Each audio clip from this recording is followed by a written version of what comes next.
నా పేరు హనుమ. నేను యుద్ధంలో వేరుగా ఆయుధములను వాడను. నా అరికాళ్ల కింద పెట్టి ఎంతమంది రాక్షసులైనా తొక్కేస్తాను. నా పిడిగుద్దులతో గుద్ది చంపేస్తాను. పెద్ద పెద్ద చెట్లని పెకలించి కొన్ని వేల చెట్లతో కొడతాను. పెద్ద పెద్ద రాళ్లు తీసి కొడతాను. నాకు వేరుగా ఆయుధం అక్కర్లేదు.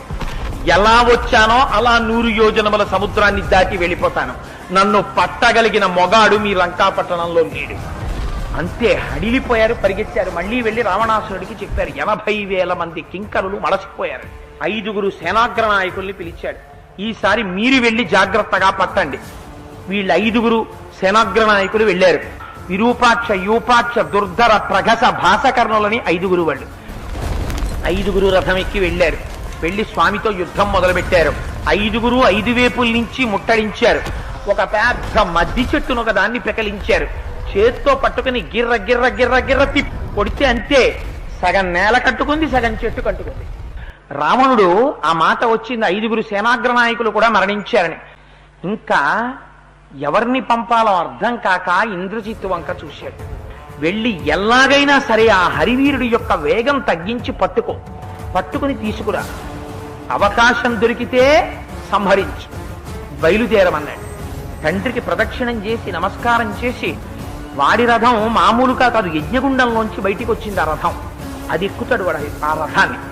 అందులో గొప్పతనం ఏమిటంటే వాడు కానీ ఆ రథం ఎక్కి యుద్ధానికి వస్తే పొగమంచుతో కప్పేస్తాడు భూమిని అంతటిని.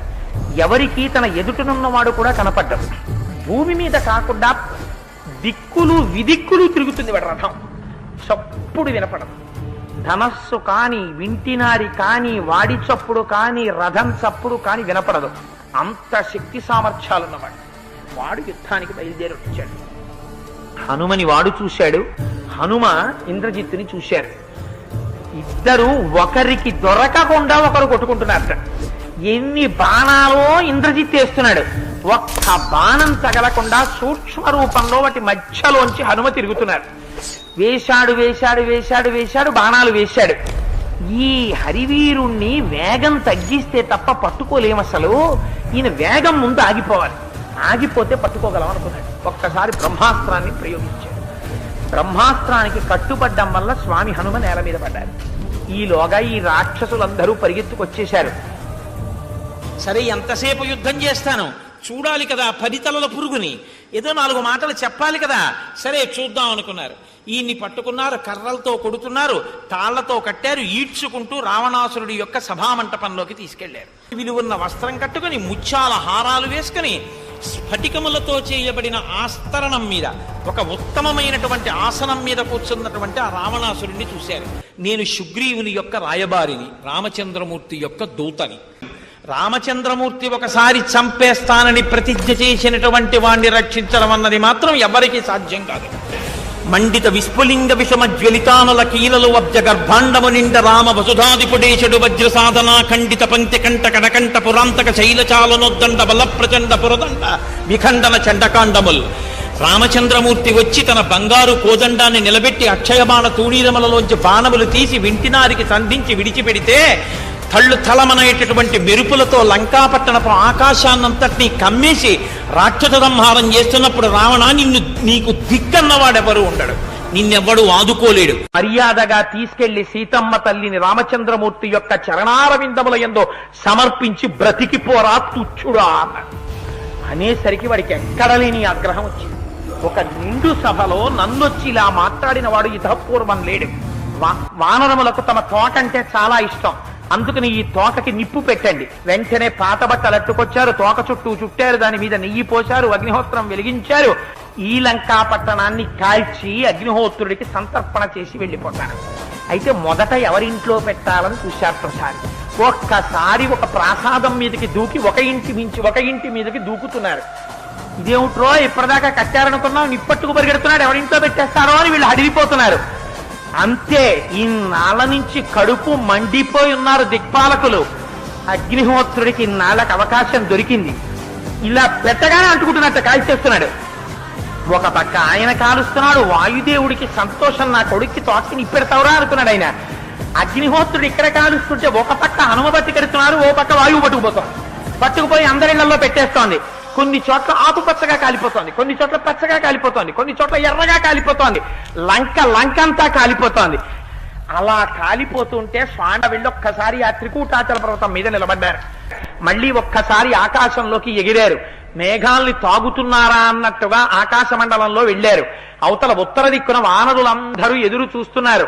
చూడబడిన సీతమ్మ అని ఒక పెద్ద కేకేశారట. అమ్మయ్యా, మన వాడు సీతమ్మ తల్లి దర్శనం చేశారన్నారు. అన్న తర్వాత అందరూ ఆకాశంలో ఎగురుతూ వెడుతున్నారు. కింద మధువనం కనపడింది. అందరూ కలిసి అంగదుడిని అడిగారు, యువరాజు కదా అనుజ్ఞ ఇచ్చేశారు, పదండి మీకేం పర్వాలేదు. ఇప్పటి వరకు దాంట్లో వాలి సుగ్రీవులు కూడా వెళ్ళలేదు. వెళ్ళి ఆ మధువనంలో మీ ఇష్టం తాగేసేయండి అన్నాడు. అనగానే ఈ వానరాలన్నీ మధువనంలోకి వెళ్ళిపోయాయి. శుభ్రంగా తేనె పట్లు పిండేసుకున్నారు. అక్కడ పెట్టినటువంటి పాత్రల్లో తేనె తాగేశారు, మధువు తాగేశారు, పళ్ళు తినేశారు, పట్లు పెట్టి కొట్టుకుంటున్నారు. ఒకడి మీద ఒకడు తేనె విసురుకుంటున్నాడు. విపరీతంగా తేనె తాగేశారేమో, మత్తెక్కిపోయింది. ఇంకా దధిముఖుడు వచ్చారు. ఆయన భుజాలు విరగొట్టేశారు, చేతులు విరగొట్టేశారు, తొడలు విరగొట్టేశారు. ఆయన ఏడుస్తూ, అమ్మ బాబోయ్, ఈ హనుమని అంగదుండి వీళ్ళని మనం తట్టుకోలేమని ఏడుస్తూ సుగ్రీవుడి దగ్గరికి వెళ్ళాడు. సుగ్రీవుడు రామలక్ష్మణులతో కలిసి కొండ మీద నిలబడి ఏవో మాట్లాడుతున్నాడు.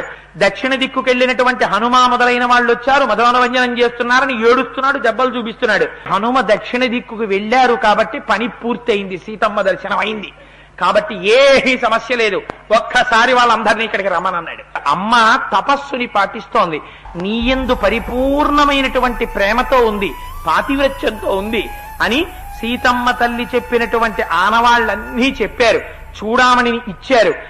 ఇచ్చిన తరువాత ఒక మాట చెప్పారు, శోకమూర్తి అయినటువంటి సీతమ్మ తల్లిని నా మాటల చేత ఊరడించాను. నా మాటల చేత ఊరడింపబడిన సీతమ్మ తల్లి ఇవాళ శోకమును వదిలిపెట్టి అమ్మ కోసమని నువ్వు శోకిస్తున్నావని మాత్రమే శోకిస్తోంది. శరత్కాలంలో మబ్బు తెల్లగా ఆకాశంలో ఎలా ఉంటుందో అలా ఇంక నీ దర్శనం పొందాలన్న శోకంతో మాత్రమే అమ్మ ఉన్నది అన్న శుభప్రదమైనటువంటి మంచి మాటని రామచంద్రమూర్తికి చెప్పి సీతారాముల మనస్సు చల్లబడేటట్టు తన వాగ్వైభవంతో ప్రకటించి పరమ విధేయుడై భక్తితో దాసాంజనేయుడై రామ పాదములకు శిరస్సు ఉంచి నమస్కరిస్తూ స్వామి హనుమ నిలబడి ఉన్నారు.